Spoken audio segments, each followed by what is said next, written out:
The sharp crack of a gunshot echoed through the valley as Aurora Ellis dove behind an overturned wagon, her heart hammering against her ribs like a wild Mustang. It was 1876 in the unforgiving territory of Wyoming, and what had begun as a simple journey west had descended into a nightmare of dust, blood, and broken promises. The stagecoach robbery had been swift and violent, leaving her alone with nothing but the clothes on her back and a family locket clutched in her trembling hand. Aurora had left Philadelphia 3 weeks prior, fleeing a life that had become unbearable after her father's financial ruin and subsequent death. At 22, she had believed the West might offer her a fresh start, perhaps as a schoolteacher in one of the growing frontier towns. Now, as she pressed her back against the rough wood of the wagon, she wondered if she would live to see another sunrise. The air was thick with dust and the acrid smell of gunpowder. Her lungs seized, the combination of fear and the choking dust making each breath a struggle. She could hear the bandits rummaging through the scattered luggage, laughing as they pocketed valuables and tossed aside what they deemed worthless. "Check behind that wagon," a gruff voice commanded, and Aurora froze, terror washing over her in an icy wave. Heavy footsteps approached, and she squeezed her eyes shut, silently praying to a god she wasn't sure was listening. The footsteps stopped, and she felt rather than saw the presence looming over her. Well, what do we have here?" the bandit sneered, reaching down to grab her arm. Aurora lashed out instinctively, her nails raking across his weathered face. He howled in pain, stumbling backward. She scrambled to her feet, but her long skirts tangled around her ankles, and she fell hard, the impact knocking the wind from her lungs. The bandit recovered quickly, his face contorted with rage as he advanced on her. "You'll pay for that, you little—" The crack of a rifle interrupted his threat. The bandit jerked oddly, a look of surprise crossing his face before he crumpled to the ground. 3 more shots rang out in quick succession, followed by shouts and the thundering of hooves as the remaining bandits fled. Aurora couldn't move, couldn't breathe. The dust swirled around her, filling her lungs. She gasped desperately, clawing at her throat as panic set in. A shadow fell across her, and she looked up to see a tall figure silhouetted against the harsh sun. A man knelt beside her, his face coming into focus, rugged features, eyes as blue as a mountain lake, and a jawline that could have been carved from the surrounding granite. He wore a weathered Stetson and clothes covered in the dust of the trail. A cowboy, she realized dimly. "Can't breathe," she gasped, the words barely audible as she struggled for air. The cowboy's expression softened with concern. He gently supported her shoulders, helping her sit upright. "Then borrow mine till you remember how," he said, his voice low and steady as he demonstrated slow, deep breaths. Their eyes locked, and something passed between them, a connection, an understanding. Aurora focused on his breathing, matching her rhythm to his until the tightness in her chest began to ease. "That's it," he encouraged, nice and slow. As her breathing stabilized, awareness of their surroundings returned. The stagecoach lay on its side, the driver and guard motionless on the ground nearby. The passengers, a young couple and an elderly man, were nowhere to be seen. "My name's Thomas Morgan," the cowboy said, helping her to her feet. "Most folks call me Trace." "Aurora Ellis," she replied shakily, dusting off her torn and dirty traveling dress. "Thank you for saving my life." Trace nodded, his expression grim as he surveyed the scene. "Looks like the Faro gang. They've been hitting stagecoaches all across the territory." He glanced at her. "You're lucky to be alive, Miss Ellis." "The others?" she asked, dreading the answer. "Driver and guard didn't make it. Didn't see any other passengers." "There was a couple and an old gentleman," Aurora said, her voice breaking. "They must have run when the shooting started." Trace frowned, scanning the horizon. "If they headed into that open country without water or horses, they won't last long. We need to move before those bandits circle back with reinforcements." He led her to his horse, a magnificent buckskin stallion that stood calmly despite the chaos around them. "My ranch is about 10 miles south of here. We can send word to the marshal from there." Aurora hesitated, years of proper upbringing making her wary of riding off with a strange man. But she had little choice. The alternative was certain death in this unforgiving landscape. "I'll need to bring a few things," she said, moving toward the scattered luggage. Trace helped her salvage what she could: a small carpet bag with a change of clothes, a worn copy of Whitman's Leaves of Grass, and a daguerreotype of her parents. Everything else was gone. The ride to Trace's ranch was conducted mostly in silence. Aurora perched uncomfortably in front of him on the saddle. She was acutely aware of his strong arms on either side of her as he held the reins, and the solid warmth of his chest against her back. Despite her exhaustion and fear, she found herself noticing the clean scent of him beneath the trail: dust, leather, pine, and something uniquely his own. The landscape rolled by, vast and beautiful in its stark simplicity. Golden grasslands stretched to the horizon, broken by stands of cottonwoods along distant creek beds. Rocky outcroppings punctuated the terrain, their shadows growing longer as the afternoon waned. "How long have you been in Wyoming territory?" Trace asked, breaking the silence. "Less than a day," Aurora admitted. "I arrived in Cheyenne yesterday and boarded the stagecoach this morning. I was headed to Sweetwater Valley." "Sweetwater? That's cougar country. What's waiting for you there?" "Nothing," she said quietly. "No one. I answered an advertisement for a schoolteacher." Trace made a non-committal sound. "Rough place for a lady from back east." Aurora bristled at his tone. "I'm tougher than I look, Mr. Morgan."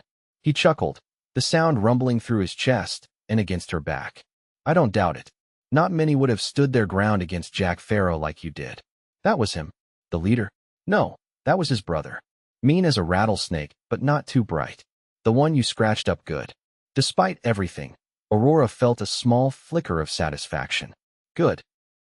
As the sun began to dip toward the western mountains, a cluster of buildings came into view: a sprawling ranch house, a large barn, several corrals, and smaller outbuildings. Smoke curled from the stone chimney, and the warm glow of lamplight shone from the windows. "Welcome to Whispering Pines Ranch," Trace said, a note of pride in his voice. A weathered man with graying hair emerged from the barn as they approached, his expression changing from casual interest to alarm as he took in Aurora's disheveled state. "Trace, what in tarnation? Farrow gang hit the Sweetwater stage, Cal," Trace called out, dismounting and reaching up to help Aurora down. "Miss Ellis here is the only survivor I found." The older man shook his head grimly. "Third stage this month. Marshal Turner's got to do something about those devils." He tipped his hat to Aurora. "Calvin Hayes, madam. Ranch foreman. Aurora Ellis. Pleased to meet you, Mr. Hayes." Cal turned to Trace. "Emma's got supper almost ready. I'll send one of the boys to town with a message for the marshal." Trace nodded. "And have them check the trail between here and the ambush site. There might be other survivors out there." Inside the ranch house, Aurora was introduced to Emma Hayes, Cal's wife and the ranch's housekeeper, a plump, motherly woman who clucked with distress over Aurora's condition. "Poor lamb. You come with me right now. We'll get you cleaned up and into some fresh clothes before supper." Emma led her to a comfortable bedroom and helped her wash up, providing a simple but clean dress that was only slightly too large. As Aurora changed, she caught a glimpse of herself in the mirror and barely recognized the woman looking back at her. Her honey blonde hair had come loose from its pins, her face was smudged with dirt, and her eyes held a haunted look that hadn't been there that morning. "It'll pass, dear," Emma said gently, noticing her expression. "The shock, I mean. You're safe now." Aurora managed a weak smile. "Thank you, Mrs. Hayes. Call me Emma, everyone does. Now come along, you need to get some food in you." Supper was served in a large kitchen with a scrubbed wooden table that could seat at least a dozen. Tonight, it was just the four of them: Trace, Cal, Emma, and Aurora. The ranch hands ate in the bunkhouse, Emma explained. The meal was simple but hearty: venison stew, fresh baked bread, and apple cobbler for dessert. Aurora found herself ravenously hungry despite the day's trauma, and the food was delicious, far better than the meager fare served at the boarding house in Cheyenne. Throughout the meal, she found her gaze repeatedly drawn to Trace. In the warm lamplight, she could see him more clearly. He was younger than she'd initially thought, perhaps 28 or 30. His dark hair curled slightly where it met the collar of his clean shirt, and those startling blue eyes seemed to notice everything. There was an easy confidence about him, a quiet strength that she found both intimidating and reassuring. Miss Ellis was on her way to Sweetwater Valley, Trace informed the others. Answered an ad for a schoolteacher. Emma exchanged a glance with Cal. Oh dear. You hadn't heard then? Aurora set down her fork. Heard what? The mining company pulled out of Sweetwater 2 months back, Cal explained. Town's all but a ghost now. Few families struggling to hang on, but most folks moved on. The news hit Aurora like a physical blow. Her carefully laid plans, the last of her money spent on the journey west, the job that was to be her salvation, all gone. I see, she said faintly, struggling to maintain her composure. I suppose I'll need to find another position then. You'll stay here until you're recovered, Trace said firmly. After that, we'll help you figure something out. Later that night, lying in the unfamiliar bed, Aurora finally allowed herself to cry. Silent tears rolled down her cheeks as she thought of all she had lost: her father, her home, and now her last hope for a fresh start. The enormity of her situation overwhelmed her, and she buried her face in the pillow to muffle her sobs. A soft knock at the door startled her. She hastily wiped her eyes. Yes. The door opened slightly, and Trace stood in the hallway, a steaming mug in his hand. Emma thought you might like some chamomile tea to help you sleep, he said, then hesitated as he noticed her tear-streaked face. Thank you, she said, sitting up and accepting the mug, embarrassed that he had caught her crying. Instead of leaving, Trace lingered in the doorway. It's all right to be afraid, you know. What you went through today. Most men would have broken under less. Aurora took a sip of the tea, grateful for something to do with her hands. It's not just today, it's everything. My father died 6 months ago, and I discovered he had lost everything: our home, his business, our standing in society. I had to sell what little was left to pay his debts and buy my passage west. Her voice caught, and now the position I was counting on doesn't exist. Trace leaned against the doorframe, his expression thoughtful. My pa used to say that sometimes life has to tear everything down so you can build something better in its place. Your father sounds like a wise man. He was. A shadow passed over Trace's features. Lost him and my mother to typhoid when I was 16. Cal and Emma practically raised me after that. Aurora felt a connection form between them in that moment, two people who understood loss, who had been forced to rebuild their lives from the ashes of what once was. I'm sorry about your parents, she said softly. He nodded, straightening up. Try to get some sleep, Miss Ellis. Things often look clearer in the morning light. Aurora, she corrected. Please, call me Aurora. A small smile tugged at the corner of his mouth. Good night, Aurora. Good night, Trace. As he closed the door behind him, Aurora felt something shift inside her. The overwhelming despair receded slightly, making room for something else: not quite hope, but perhaps the possibility of it. The next morning, Aurora awoke to the sounds of the ranch coming to life: the distant lowing of cattle, the whinnying of horses, men's voices calling to one another. For a moment, she was disoriented. Then the events of the previous day came flooding back. She dressed quickly in the borrowed clothes Emma had provided and made her way to the kitchen, where she found the older woman kneading bread dough. Good morning, dear. Did you sleep well? Better than I expected, Aurora admitted. Is there something I can help with? I don't want to be a burden. Emma waved away her concern. Nonsense. You're our guest. But if you're feeling up to it, you could help me with these biscuits. As they worked side by side, Emma told Aurora about the ranch. Trace's father had started with just 50 acres and a handful of cattle, building it into one of the most successful operations in the territory. When he and his wife died, 16-year-old Trace had been determined to keep it going, despite many predicting he would fail. That boy worked from sunrise to well past sunset every day, Emma recalled. Cal tried to get him to slow down, to grieve properly, but Trace said work was his grieving. By the time he was 20, he doubled the size of the herd and bought another 1,000 acres. He built all this himself? Aurora asked, impressed. With his own 2 hands and more determination than any 10 men I've ever known, Emma confirmed. Now Whispering Pines runs cattle on nearly 10,000 acres, and Trace is looking to expand again. The kitchen door swung open, and Trace himself walked in, bringing with him the crisp scent of the outdoors. His gaze immediately found Aurora, and something in his expression warmed. Morning, he said. How are you feeling? Better, thank you. He nodded, helping himself to coffee from the pot on the stove. Marshall Turner's on his way out. Should be here by midday to take your statement about the robbery. Aurora's stomach clenched at the thought of reliving yesterday's events, but she understood it was necessary. Of course. Trace, Emma interjected, why don't you show Aurora around the ranch after breakfast? It's a fine day, and some fresh air would do her good. Trace looked as if he might object. He surely had work to do, but after a moment, he nodded. I need to check on a newborn foal anyway. You're welcome to join me if you'd like. After breakfast, Aurora followed Trace to the stables. The morning air was crisp and clean, the sky an endless canvas of blue. The ranch was even more impressive in daylight. Well-maintained buildings, sturdy fences, and healthy livestock spoke of prosperity and careful management. In the stable, Trace led her to a stall where a mare and her newborn foal rested on fresh straw. The foal was a gangly little thing, all legs and enormous eyes, with a coat the color of burnished copper. She was born yesterday morning, Trace explained, his voice softening as he knelt beside the pair. Dam's one of our best quarter horses. Aurora watched in fascination as the mare nuzzled her foal protectively, the bond between them palpable. She's beautiful. She is, Trace agreed, gently stroking the foal's neck. We'll train her for cutting when she's older.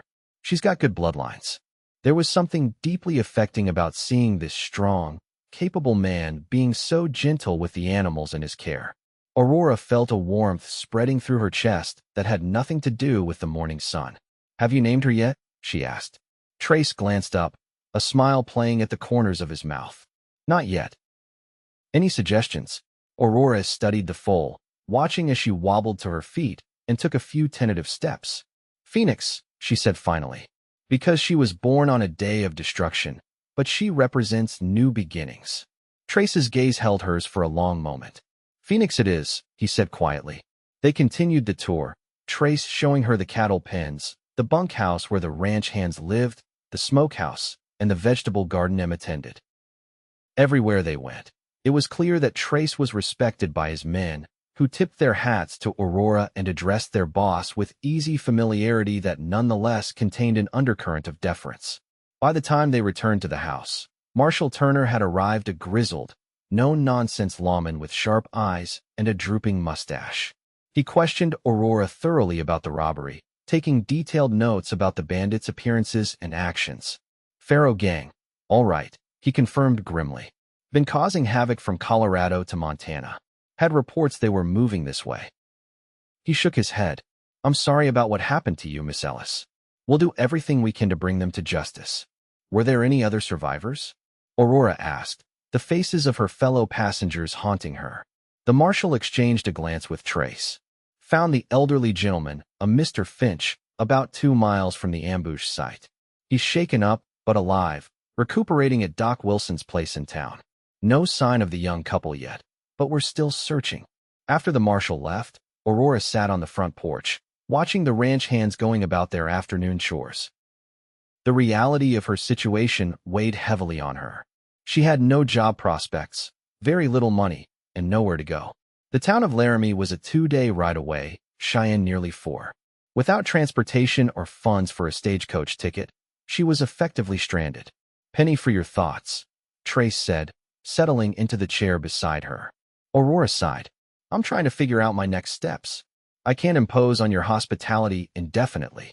You're not imposing. That's kind of you to say, but we both know I can't stay here forever. Trace was quiet for a moment, his gaze on the distant mountains. Actually, I might have a proposition for you. Aurora looked at him questioningly. Emma mentioned you were educated back east. Yes, I attended the young ladies' seminary in Philadelphia. And you were headed to Sweetwater to teach? Aurora nodded, unsure where this was leading. There are 6 families on this ranch with a total of 14 children between the ages of 5 and 16, Trace explained. They ride 10 miles to the schoolhouse in town when weather permits, which isn't often enough. We've been talking about starting a small school right here on the ranch. He turned to face her directly. Would you consider taking the position? Room, board, and a fair salary. Aurora stared at him, stunned by the unexpected offer. You would hire me? Just like that? You don't even know me. I know enough, Trace said simply. I know you kept your head during the robbery when most would have panicked. I know you're educated and were willing to take a teaching position in a rough mining town. And I know 14 children who could benefit from your knowledge.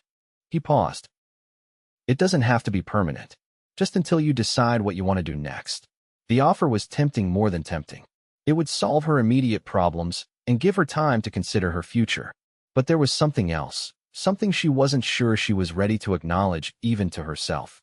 Being around Trace Morgan stirred feelings she hadn't expected, feelings that both excited and terrified her. May I think about it? She asked finally. Of course. Take all the time you need.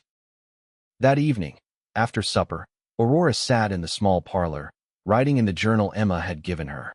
She documented the events of the robbery, partly to process what had happened and partly as a record in case it might help bring the Pharaoh gang to justice. The scratch of her pen on paper was the only sound in the room until she heard the floor creak behind her. Trace stood in the doorway, a book in his hand. I didn't mean to disturb you, he said, turning to go. You're not disturbing me, Aurora assured him. Please, join me. He hesitated, then entered the room, settling into an armchair across from her. The lamplight cast his features in warm gold, softening the angles of his face. What are you reading? She asked, nodding toward the book in his hands. He held it up so she could see the title, The Iliad. My father's copy, he explained. He used to read to me from it when I was a boy. Aurora smiled, pleasantly surprised. I wouldn't have taken you for a reader of Homer.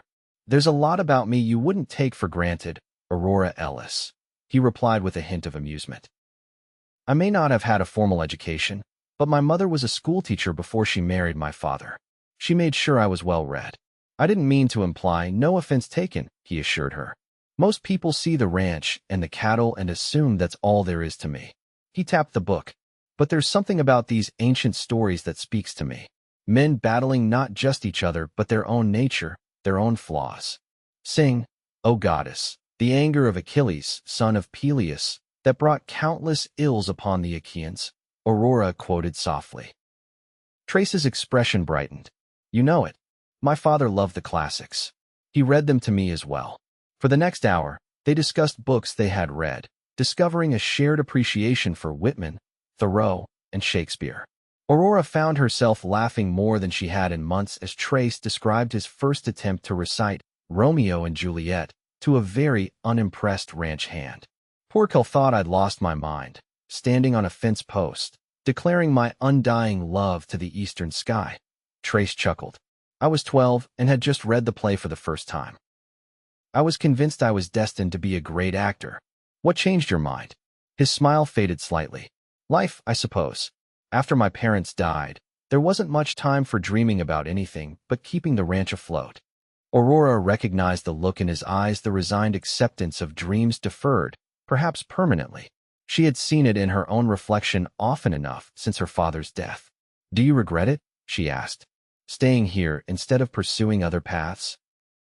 Trace considered the question, his gaze moving to the window where the vast Wyoming landscape stretched into darkness.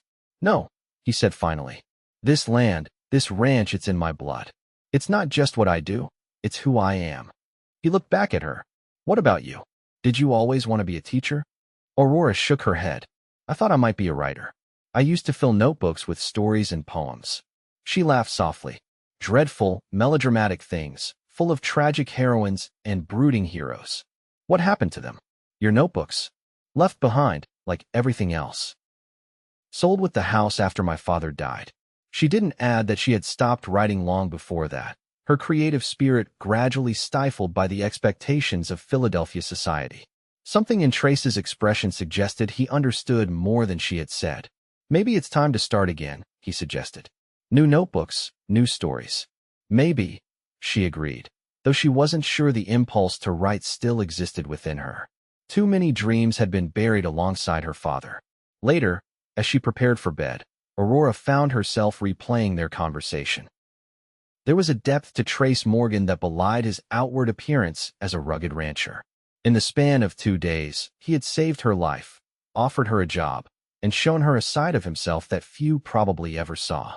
And then there was the undeniable attraction she felt toward him, not just physical, though that was certainly part of it. There was something about his quiet strength, his integrity, and the gentleness that existed alongside his obvious capability that drew her to him. It was too soon, she told herself firmly. She barely knew him, and her life was in complete upheaval. The last thing she needed was to complicate matters with romantic feelings for a man who had simply shown her kindness when she needed it most. But as she drifted off to sleep, it was Trace's face she saw, his blue eyes intense as he had knelt beside her after the robbery, telling her to borrow his breath until she remembered how to breathe on her own.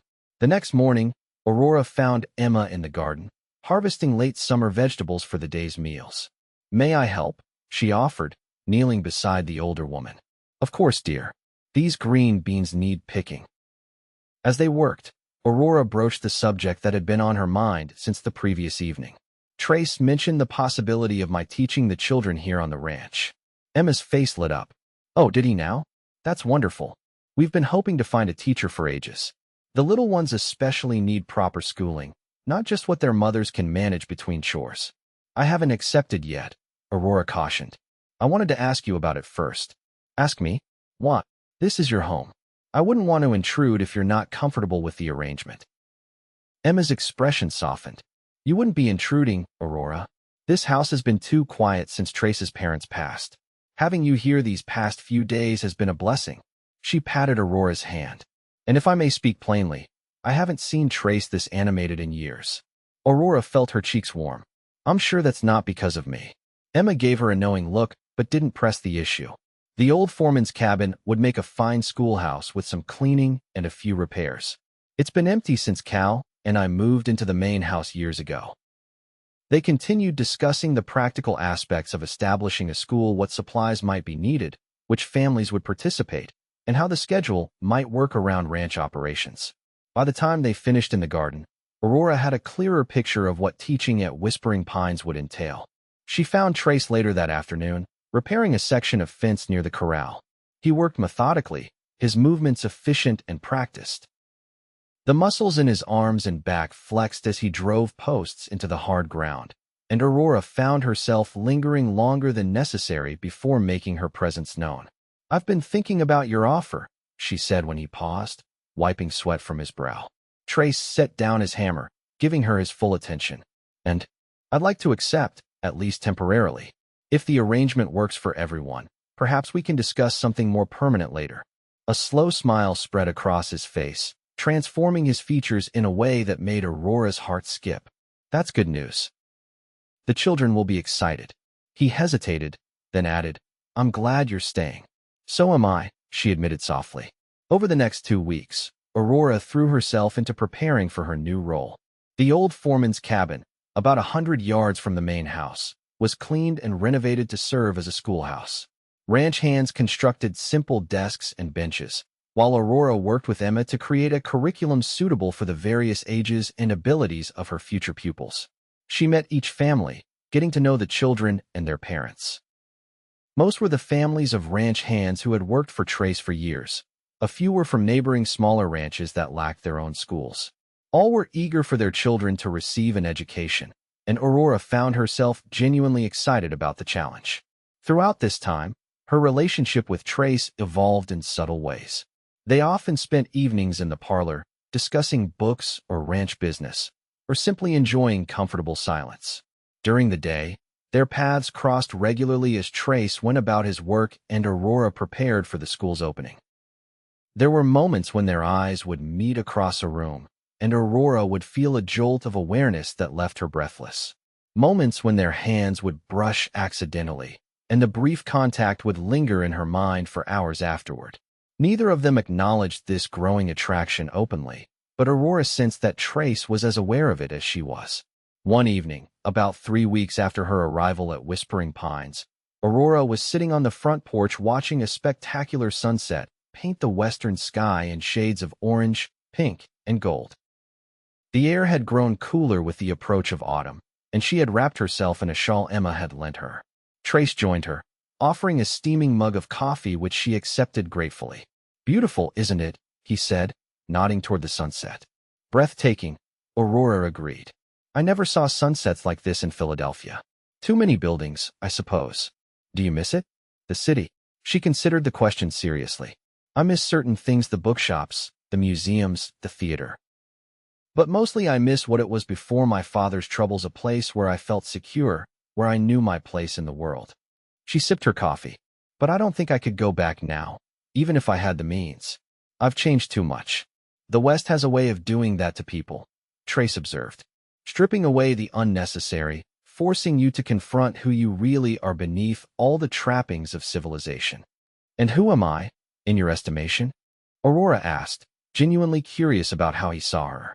Trace turned to face her fully, his expression serious. You're stronger than you realize. Adaptable, intelligent, kind, but not soft. You've faced loss and hardship with dignity. He paused. And you're the most beautiful woman I've ever seen. The last words hung in the air between them. Aurora's breath caught in her throat, and for a heartbeat, she couldn't speak. I apologize if I've overstepped, Trace said quietly. You haven't, she assured him, finding her voice. I'm just surprised that I find you beautiful, that you would say so. She set her mug aside, suddenly nervous under his steady gaze. Trace, The moment was interrupted by the arrival of a rider, galloping hard toward the ranch house. Trace was on his feet immediately, hand moving instinctively to the pistol at his hip as he stepped protectively in front of Aurora. The rider reined in sharply, his horse lathered and blowing hard from exertion. It was one of Trace's men, a young cowhand named Liam. Mr. Morgan, Marshal Turner sent me. The Pharaoh gang's been spotted near Broken Ridge, heading this way. Trace's expression hardened. How many? 7, maybe 8 riders. Marshall's gathering a posse in town, but he wanted to warn you. Says they might be looking for revenge after what happened to Jack Pharaoh. Aurora felt cold fear wash over her. Jack Pharaoh, the bandit she had wounded during the stagecoach robbery. If his gang was seeking revenge, they would be coming for her. Trace turned to her, his face grim. Go inside. Tell Cal and Emma what's happening. They'll know what to do. What about you? I need to organize the men, secure the ranch. His voice softened slightly. I won't let anything happen to you, Aurora. I promise. As she hurried inside to find Cal and Emma, Aurora's mind raced. She had just begun to feel safe, to believe she might have found a place where she belonged. Now that security was threatened by the same men who had destroyed her previous hopes, Cal took charge immediately, gathering the women and children in the main house while the ranch hands prepared for a possible attack. Rifles and ammunition were distributed, lookouts posted, and horses saddled in case a quick departure became necessary. From the kitchen window, Aurora watched Trace moving among his men, giving instructions, his manner calm but authoritative. Despite the danger, she felt a surge of admiration for his leadership. Emma appeared beside her, a shotgun in her hands. Cal taught me to shoot this when we first came west, she explained, noting Aurora's surprised expression. A woman needs to be able to defend herself out here. I've never fired a gun, Aurora admitted. Then it's high time you learned, Emma said firmly. Come along. In the dining room, away from windows, Emma gave Aurora a crash course in handling the weapon, how to load it, aim it, and fire it if necessary. The shotgun was heavy and awkward in Aurora's hands, but she was determined to learn, to not be helpless if the worst happened. As night fell, tension in the house mounted. The children had been settled in an interior room, away from windows and exterior walls. The women took turns watching over them, while the men maintained their vigilance outside. Aurora found herself unable to sit still. She moved restlessly from window to window, straining to see through the darkness, imagining riders appearing at any moment. When she spotted Trace crossing the yard, she slipped outside against Emma's protests, needing to speak with him. You shouldn't be out here, he said when he saw her. But there was no anger in his voice, only concern. I couldn't stay inside any longer, wondering what was happening. She hugged herself against the cool night air. Have there been any signs of them? Not yet. Marshal Turner and his posse should be here by morning. If the Pharaohs are smart, they'll have moved on by then. And if they're not smart, Trace's expression was grim. Then they'll regret it. Aurora stepped closer to him, close enough to feel the warmth radiating from his body. This is my fault. If I hadn't been here, they wouldn't be threatening your home, your people.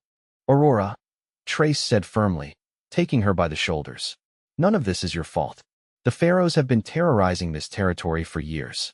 If they come here, It's because they're outlaws who think they can take whatever they want without consequences. She looked up at him, his face shadowed in the dim light from the house. I'm afraid, she admitted. I know. His hands tightened slightly on her shoulders. But you're not alone. Not anymore. Something in his words, in the way he was looking at her, broke through the last of Aurora's reserves. She moved forward, closing the distance between them, and Trace's arms wrapped around her, pulling her against his chest. For a long moment, they simply held each other, Aurora drawing strength from his solid presence. When she finally looked up, his face was just inches from hers, his eyes dark with an emotion that made her heart race. Aurora, he murmured, his voice rough. She rose on her tiptoes, eliminating the last space between them as their lips met. The kiss was gentle at first, tentative, but deepened as Trace's hand moved to cradle the back of her head, his fingers tangling in her hair. Aurora had been kissed before chaste, proper kisses from approved suitors at carefully chaperoned social events. Nothing had prepared her for this, the heat that flooded her body, the way time seemed to stop, the feeling that something fundamental had shifted in her world. When they finally broke apart, both breathing heavily, Trace rested his forehead against hers. I've wanted to do that since the first moment I saw you, he confessed. Even covered in dust and half hysterical? She asked with a shaky laugh. Especially then. His thumb traced the curve of her cheek.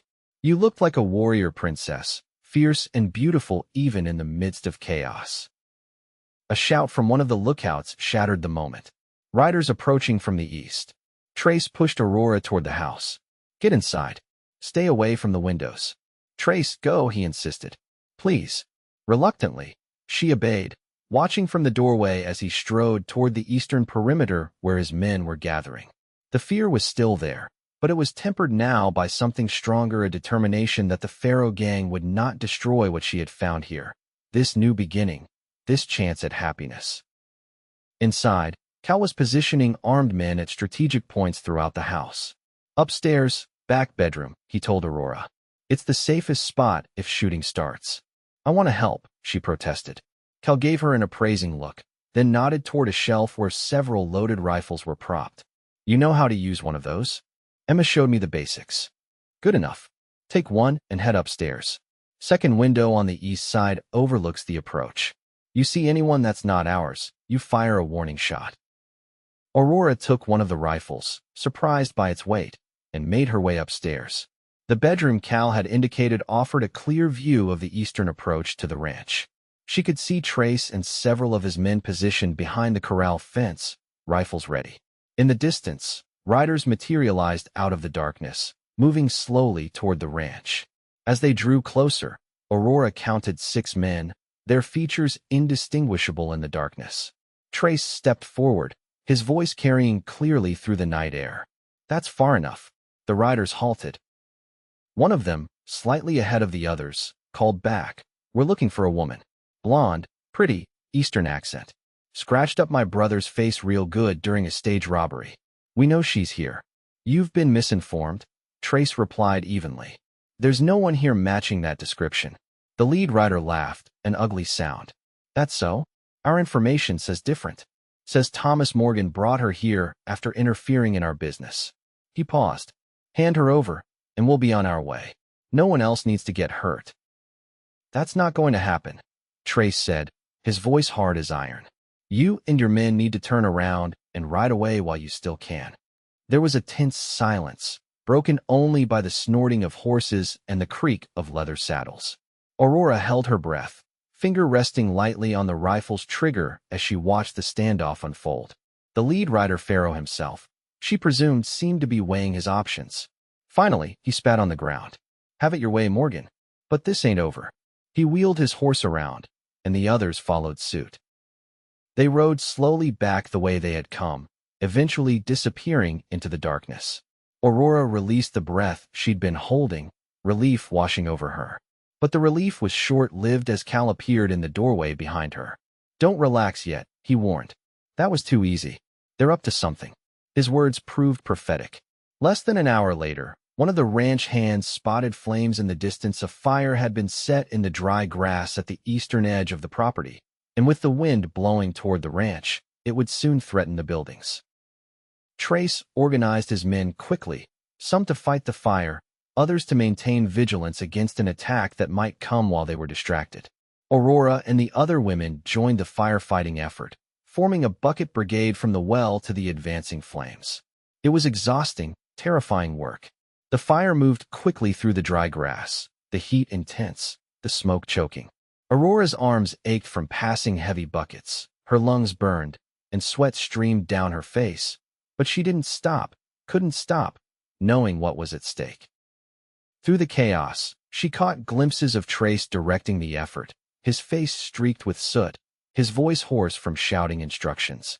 Despite the danger, there was something magnificent about him in that moment, a natural leader facing crisis with unwavering resolve.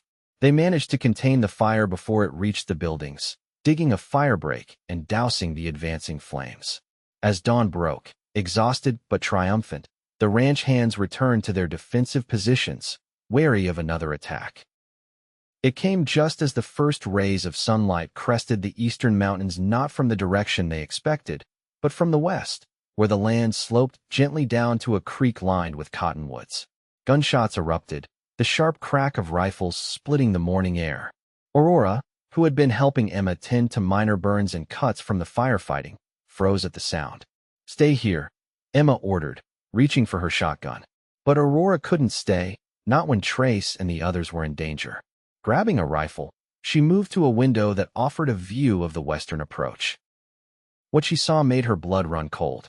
The Pharaoh gang had split up, using the fire as a diversion to circle around and attack from the opposite direction. They were advancing on foot through the cottonwoods, using the trees for cover as they fired on the ranch house and outbuildings. Aurora could see Trace and several of his men returning fire from behind an overturned wagon, pinned down by the attackers. Without conscious thought, she raised her rifle, aiming at one of the bandits who was moving to flank Trace's position. Her first shot went wild, kicking up dirt several feet from the target. The second was closer, forcing the man to dive for cover. Her third found its mark, not a killing shot, but enough to send the bandit scrambling backward, clutching his arm. The exchange of gunfire continued for what seemed like hours, but was probably only minutes. Aurora fired whenever she had a clear shot, her fear receding as determination took its place. She would not let these men destroy everything she had come to care about. Then, above the gunfire, came the thunder of approaching hooves. For a moment, Aurora feared reinforcements for the Pharaoh gang, but as the riders came into view, she recognized Marshal Turner at the head of at least a dozen armed men. The tide turned quickly after that. Caught between Trace's defenders and the Marshal's posse, the Pharaoh gang soon surrendered or fled, with only Joe Pharaoh himself managing to escape into the rugged country to the south. When the shooting stopped, Aurora rushed outside, desperate to find Trace. She spotted him conferring with Marshal Turner, apparently unharmed, and relief washed over her so strongly that her knees nearly buckled. He looked up as she approached, his face breaking into a weary smile.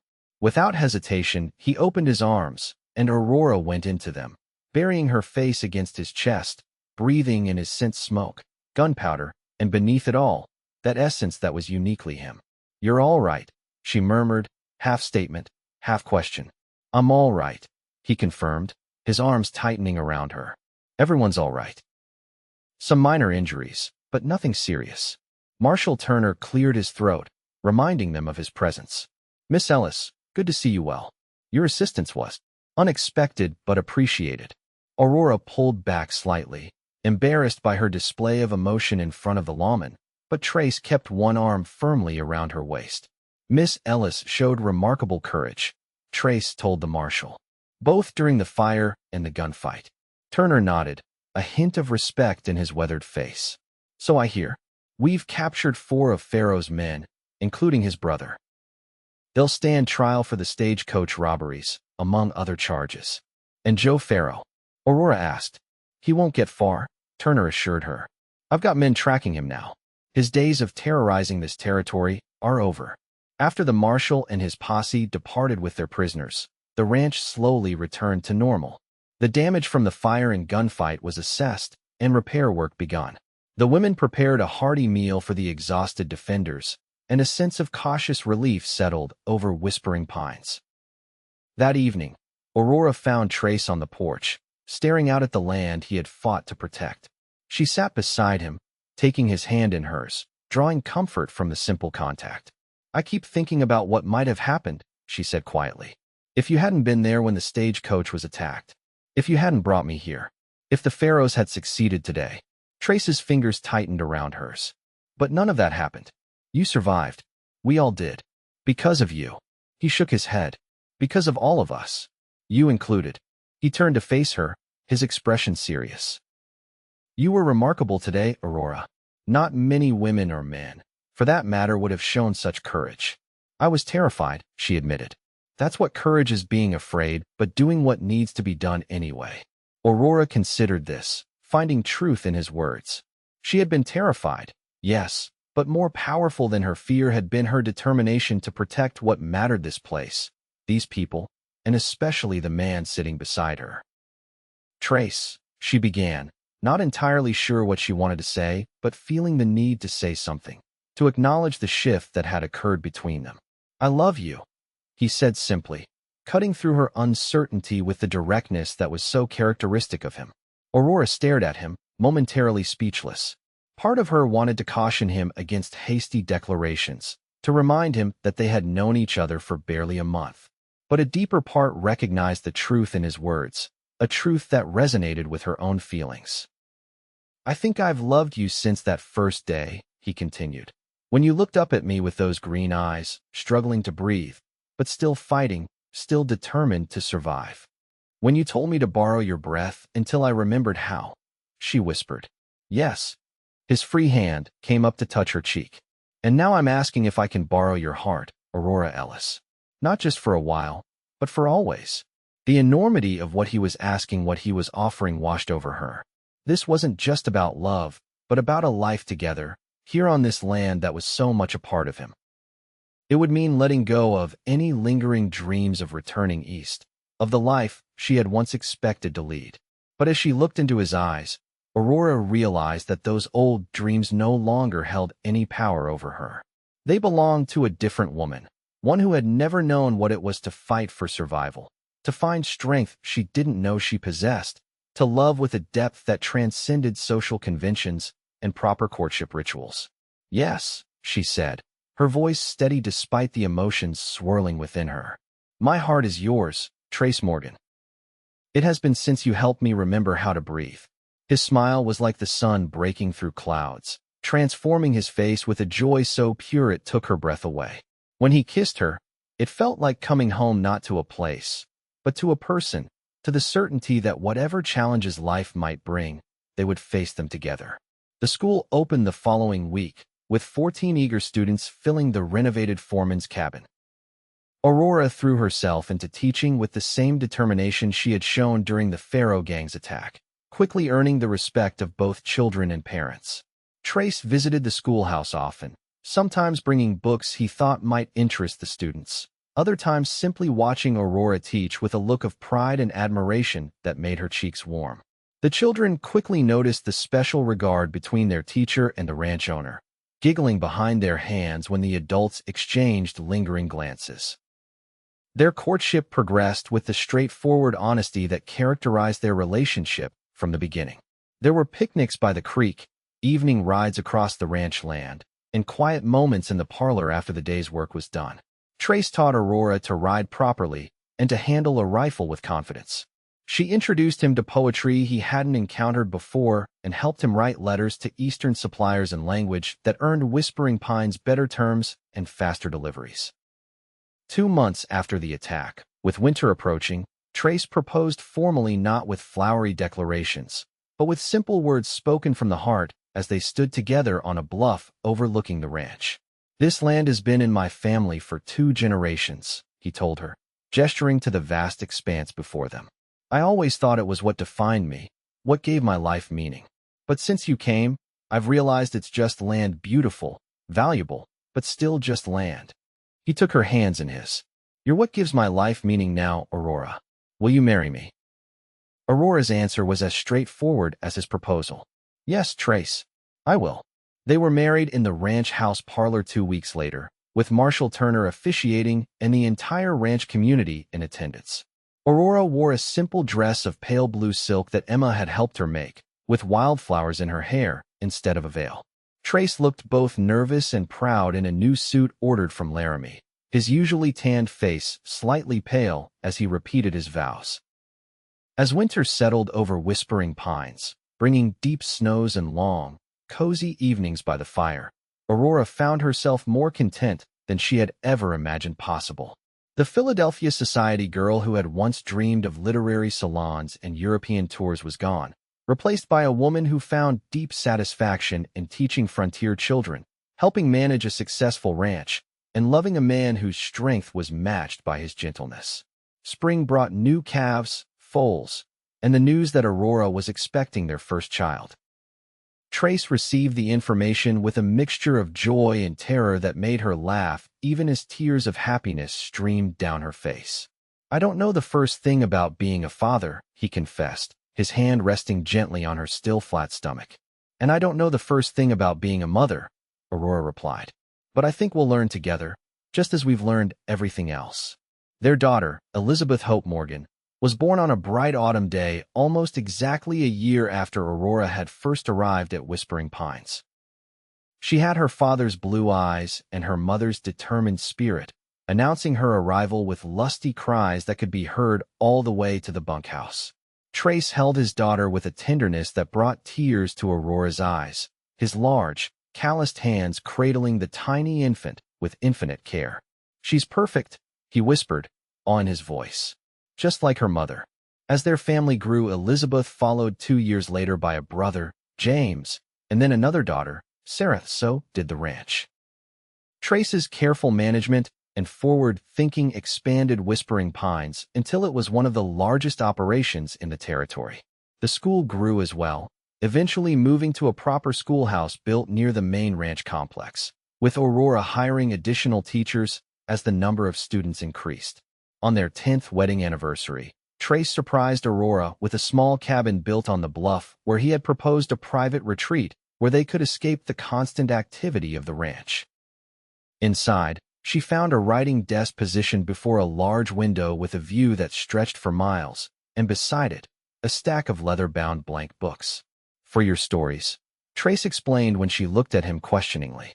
"The ones you used to write, and the new ones you'll create now." Aurora ran her fingers over the smooth leather, emotion tightening her throat. "You remembered." "I remember everything you've ever told me," he said simply. That night, as they lay together in the cabin, the wind whistling around the eaves and a fire crackling in the small stone fireplace, Aurora reflected on the journey that had brought her to this moment. From the frightened, desperate young woman gasping for breath in the aftermath of a stagecoach robbery to the confident wife, mother, teacher, and ranch mistress she had become, it was a transformation she could never have imagined. "What are you thinking about?" Trace asked, his voice soft in the darkness. "About breathing," she replied, nestling closer to him. "About how sometimes we forget how, and need someone to remind us."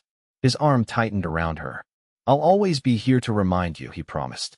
"I know," Aurora said, and in those two simple words was contained all the love, trust, and certainty that had grown between them over the years. Outside, the Wyoming wind continued its ancient song across the vast, open spaces that had once seemed so foreign and frightening to her. Now, it was the sound of home, a lullaby that carried her gently into sleep, secure in the knowledge that whatever challenges tomorrow might bring, she would face them beside the man who had taught her not just to breathe, but to truly live.